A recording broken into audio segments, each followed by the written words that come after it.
Magandang araw mga boss, dito na tayo sa last part na ang problema nga ni customer pag in-start niya sa umaga itong sasakyan niya, umaabot siya ng 3,000 RPM. Tapos mabagal bumaba yung minor niya, kaya ang nangyayari malakas siya sa gas. At dahil sa nahigpitan ko na yung dalawang clamp dito sa inlet hose, isunod ko naman sa ilalagay itong 2 bolt na number 10 dito sa inlet hose pa rin mga boss para hindi yang gagalaw-galaw. Dahil naipakapit ko na itong 2 bolt na number 10 dito sa thread niya, pwede ko na ngayon i-final yung higpit. Ayan mga boss, kung makikita nyo, nahigpitan ko na yung 2 bolt na number 10. Kaya dito naman ako sa mass airflow sensor. Kaya lang mga boss, wala nang lock itong mass airflow sensor niya. Pero mahigpit naman siya, kaya sinikpat ko na lang yan ng flat screw para may disengage ko itong socket wire niya. Tapos gagamit ako dyan ng Phillips screw para matanggal ko yung 2 screw dito sa map sensor. Ayan mga boss, kung makikita nyo, natanggal ko na yung 2 screw dito sa map sensor, kaya dahan-dahan ko na yung iaangat. Ayan. Kasi yung napansin ko dito mga boss sa map sensor niya, grabe yung dumi. At sa paglinis naman itong map sensor, madali lang naman yan mga boss. Gagamit ka lang naman dyan ng mass airflow sensor cleaner. Tapos i-spray mo yan hanggang sa matanggal mo yung mga kumapit na dumi dito sa mass airflow sensor mo. Ganun lang naman siya kadali. Makikita nyo naman yan kung marumi pa. Siyempre pag ganun, isprayan nyo lang hanggang sa matanggal nyo lahat ng dumi na kumapit dito sa mass airflow sensor nyo. Pag okay na, patuyuin nyo muna yan bago nyo ibalik sa dati nyang posisyon. At kung sa palagay nyo okay na, tuyo na itong mass airflow sensor nyo, pwede nyo na ngayon ibalik yan. At sa pagkabit naman nitong mass airflow sensor nyo, madali lang din yan mga boss. Siyempre, kung paano yung posisyon niya dati nung tinanggal nyo, ganun nyo rin siya ibabalik. Tapos dahan-dahan nyo siyang idiin. Tsaka nyo ngayon ilagay na yung 2 screw nyan sa magkabilang gilid. Basta siguraduhin nyo lang na maayos yung pagkakalapat ng mass airflow sensor nyo bago nyo i-final yung higpit dito sa 2 screw ng mass airflow sensor. Sa paghigpit naman mga boss, yung tamang higpit lang kasi plastic lang naman yung kinakapitan yan. At pag okay na, pwede mo na ngayon i-connect itong socket wire niya. Tapos punta ako dito sa ilalim ng sasakyan ni customer dahil nga sa chase oil ko na rin daw itong sasakyan niya. Gagamit ako dyan ng box wrench sa number 14 para maluwagan ko itong drain plug niya. Pag maluwag na yan, kamayin nyo na yan para mas mabilis yung matanggal itong drain plug. Bilib naman ako dito, gasolina siya pero grabe yung itim ng langis, akala mo diesel. At dahil nga sa kaunti niya lang yung tumutulong langis dito sa oil pan mga boss, pwede ko na ngayon ibalik itong drain plug niya. Ipa-flushing ko muna itong makina ni customer bago ko ilagay yung pang pinal na langis. Higpitan ko muna itong drain plug niya gamit itong box wrench sa number 14. At pag mahigpit na yan, ilis ko muna itong pansahod ko, tsaka ako ngayon punasan itong oil pan. Tapos, balik na ulit ako dito sa ibabaw ng makina ni customer para maisalin ko na itong langis na gagamitin kong pang flashing dito sa makina. Bali 3 litro yung ginamit ko dyan mga boss. Kung makikita nyo mga boss, pag nag-chase oil ako, madalas kong gamit na pang flashing itong Revex 40. Kasi nga, nakakatanggal yan ng mga kumapit na malapot na langis dito sa loob ng makina. Kaya noon pa, yan na yung recommend ko. Pa-start ko na itong makina mga boss. Pasok ako dito sa loob ng sasakyan ni customer para malaman natin kung pag in-start ko itong makina ni customer, aabot pa siya ng 3,000 RPM. Maganda kasi mga boss na ako na yung susubok para makita nyo. Pa-start ko na itong makina. Ayan na mga boss, nang in-start ko itong makina ni customer, umabot na lang siya ng 1.5. Tapos dahan-dahan nang bumababa itong minor niya. Yung before kasi mga boss, yung inabutan ko nung in-start ko itong makina ni customer, nakapako ito sa 11 RPM. I-check ko muna itong aircon niya. Ito namang aircon niya, nung hindi ko pa yan napalitan ng filter, yung hangin na lumalabas dito mga boss, mahina. Pero ngayon, pakinggan nyo, ang lakas na. O diba, dahil nga sa yung air filter nito sa aircon, kung napanood nyo yung part 1 nang tinanggal ko yung aircon filter niya, barado na, sobra na siya sa dumi. Kaya lang mga boss, mamaya ko na itutuloy, i-switch off ko muna itong aircon dahil nga sa nagpa-flashing pa naman ako. Pati itong makina, switch off ko na rin. Dahil nga sa naka 5 minutes na ako na naka-start itong makina. Kaya balik ulit ako dito sa ilalim ng sasakyan ni customer para ma-drain ko ulit yung langis na ginamit kong pang-flashing dito sa makina. Kaya gamit itong box wrench sa number 14, luwagan ko ulit itong drain plug at pag maluwag na yan, ilagay ko na itong panahod.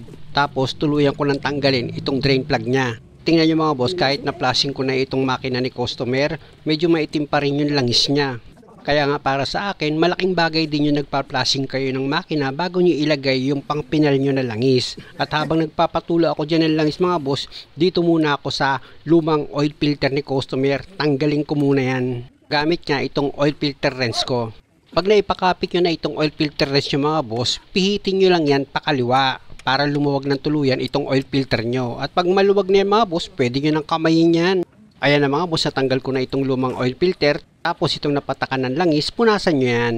Pati itong base na pagkakabitan nyo ng bagong oil filter, punasan nyo na rin yan. Mahalaga na malinis yan bago nyo ilagay yung bagong oil filter. Baguhin ko ng position itong ilaw mga boss para makita nyo. Ayan na mga boss ano. Tapos ito naman yung bagong oil filter. Kung makikita nyo, ilalagay ko na yan. Dapat yung o-ring nitong oil filter or gasket, pinahiran nyo yan ng langis para pag hinigpitan nyo, hindi pumilipit yung o-ring nya.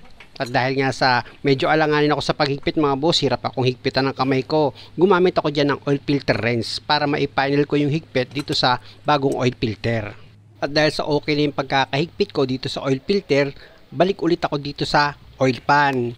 Punasan nyo muna itong oil pan mga boss bago nyo ilagay yung drain plug nya na number 14. Kapag naipakapit nyo na sa thread nya, gamit ko ulit ng box wrench na number 14, i-final mo na yung higpit. Tsaka mo punasan ulit ng basahan itong oil pan mo. Tapos, balik ka na ulit dito sa ibabaw ng makina mo. Dahil nga sa magsasalin ka na ng langis. May nakaredy si customer na 6 na litro. Pero, hindi nyo isasalin lahat yan. May matitira dyan mga boss. At para sigurado kayo, gumamit kayo ng dipstick. Para sigurado kayo na tama yung sukat ng langis na ilalagay nyo nga dito sa makina nyo. Kasi nga mga boss, hindi ka naman sigurado na na-drain mo lahat ng langis dito sa loob ng makina mo. Kaya yung pinaka-the best para hindi ka magkamali ng pagsalin mo ng langis dito sa loob ng makina, di gumamit ka ng dipstick. Katulad nito mga boss, wala pa siya sa pangalawang guhit. Di ibig sabihin nun, kailangan mo pang magdagdag ng langis. At pag nagdagdag ka naman ng langis, kung hindi mo kabisado yung dami ng idadagdag mong langis, para hindi ka sumobra, paunti-unti lang. Gaya nito mga boss, nasa pangalawang guhit na siya dito sa dipstick, pwede ko nang ilagay itong engine cap niya. Tandaan nyo mga boss, pag wala pa sa tamang sukat dito sa dipstick, pwede kayo magdagdag. Pa-start ko na itong makina.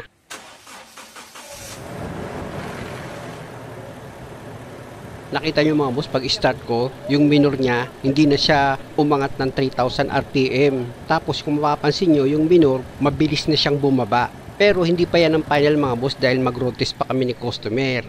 Meron pa kasi akong isang napansin dito mga boss na kapag pinihit ko itong manibela ni customer, medyo nabibigatan ako. Ayan o, tingnan nyo oh. Medyo nabibigatan ako mga boss pag nililiko ko pa kaliwa at pakanan itong manibela niya. Kaya nga isinama ko na rin yan sa pag-PMS na gagawin ko. Nagpabili ako kay customer ng power steering fluid para mapalitan ko nga itong fluid dito sa reservoir niya. Sa tingin ko lang mga boss, mula noong 2008, hindi pa napalitan itong power steering fluid niya or hindi pa yan na flashing. Hindi naman sa pagmamayabang mga boss, syempre naman alam ko din yung bigat ng manibela kung tama or hindi. Pa-switch off ko nga itong makina. Tapos tanggalin ko itong cap ng power steering fluid reservoir niya. Ayan mga boss, tanggal ko na. Tsaka ako ngayon vacuumin itong fluid niya gamit itong fluid extractor pump.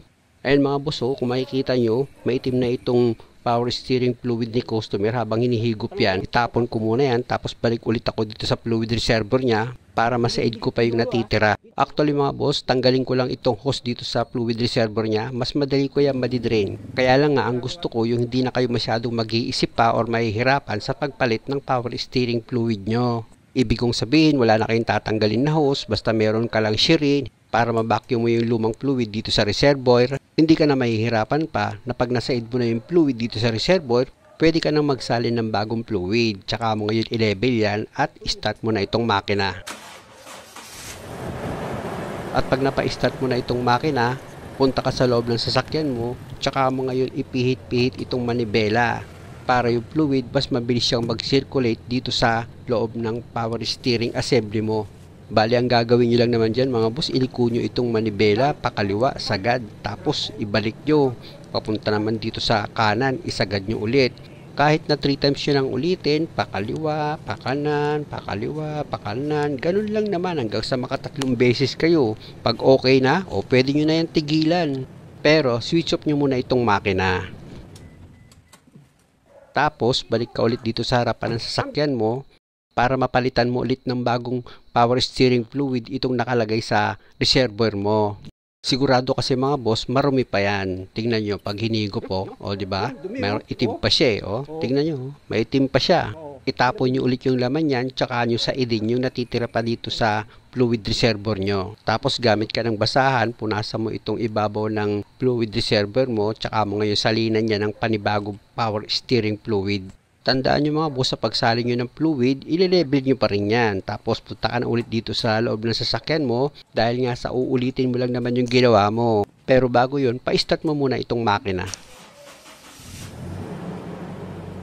Tapos, pwede mo na ngayon iliko itong manibela niya, isagad mo yan pakaliwa. Pag sumagad na, papunta naman sa pakanan, isagad mo rin. Isa yung napansin ko mga boss, malambot na itong manibela niya pag pinipihit ko. Pero si customer pa rin ang pahatulin ko dyan. At sa pag-plasing na ginawa ko dito sa power steering assembly niya, 4 times kong pinalitan yung fluid dito sa reservoir. Off ko na itong makina.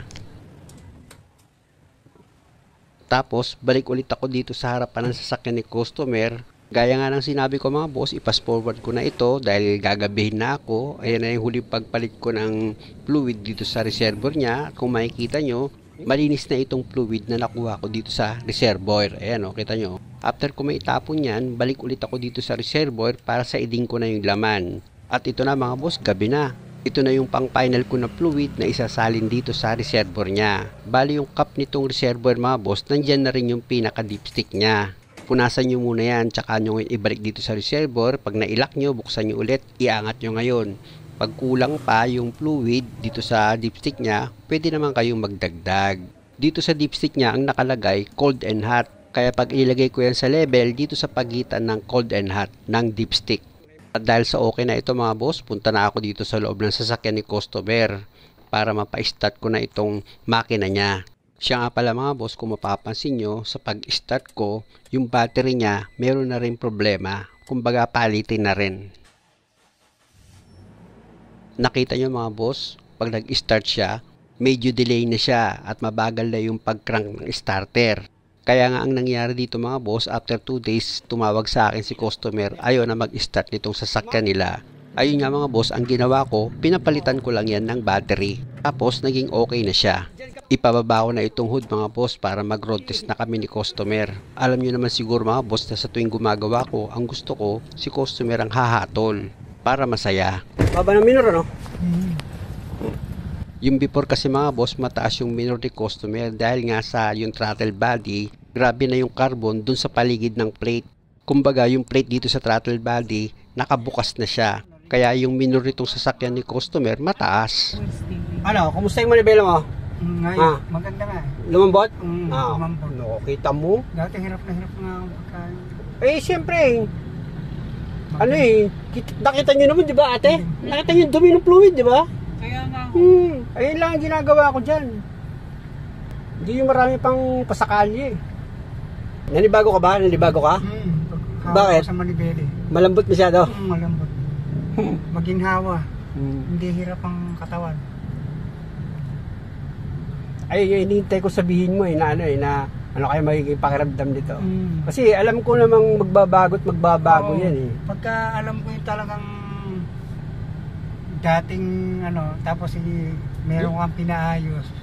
Ramdam mo nagbago. Oo. May pakiramdam kang maganda.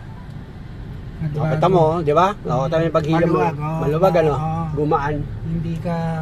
Kaya laging tinatanong niya, bakit yung iba, yung power steering nila dire-diretso? Oo. Ay ngayon, bago na eh. Malambot na yan. Malambot. Di ba? Maganda kasi maginhawaan si tatay pag pumipihit. Alam naman natin, hindi na nakakaisa yan eh.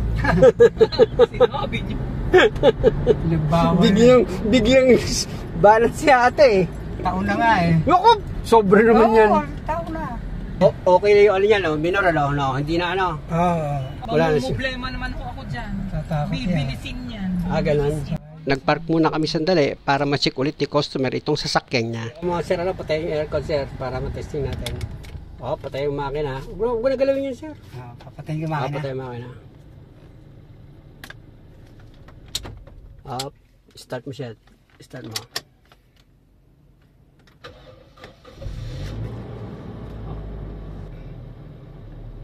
Okay naman yung driving mo na, okay na. Sa manibela, okay na rin. Malambot na rin. Naramdaman ko talaga. Malambot na siya. Malambot na siya. Pag upo ko pala paghawa ko, Oo. nagbago ako. Mararamdaman mo naman yun, sa tagal ng hawak mo dati, Oo. hindi para kumbaga sa may sakit magandang Kabisado mo yun, sasakyan mo to eh. Mm. Ang inaano ko kasi, ayoko kasi nung maghihiwalay tayo ng meron pa pong problema. Ang gusto ko, ano kagad, solve. Magsasabi ako ng totoo kung talagang meron akong naramdaman na pagbabago. Meron. Maayos yung pag-upo ko pala, paghawa ko Lambot kagad balibela, di ba? Para yung minor niya. Baba ng minor niya, oh. Di ba? Ulitin ko. Sige po. Aircon muna patay.